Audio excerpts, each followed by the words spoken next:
Heracles and the Invincible Lion. Heracles, the strongest man in all of Greece, did not choose his destiny.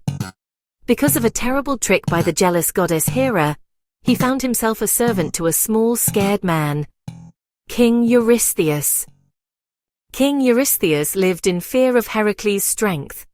To be rid of him, the king decided to send the hero on 10 impossible missions, which the gods called the labors. The first was the worst. "Go to the valley of Nemea," commanded the king. "There lives a terrible beast, a lion whose hide cannot be pierced by any sword, arrow, or spear. Bring me its skin." Heracles traveled to the green rocky hills of Nemea.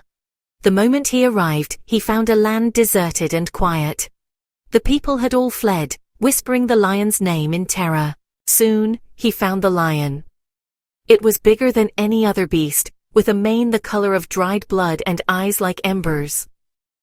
Heracles drew his great bow and let fly an arrow, true and swift. Clang! The arrow bounced off the lion's skin as if it were a sheet of solid iron. The club, when Heracles swung it with the force of a falling tree, only made the beast shake its huge head and yawn.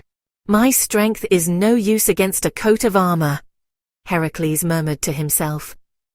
He realized his mind, not just his muscles, would win the fight.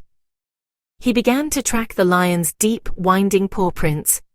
The trail led him up a craggy cliffside to a dark, deep cave. This was the lion's den. Heracles saw that the den was not just a cave, but a tunnel with 2 entrances.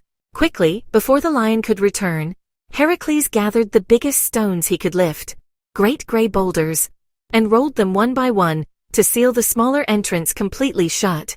Then he hid in the shadows by the main entrance and waited.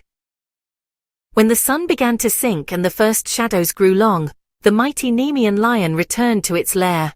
The moment the beast padded past him and stepped into the darkness, Heracles jumped.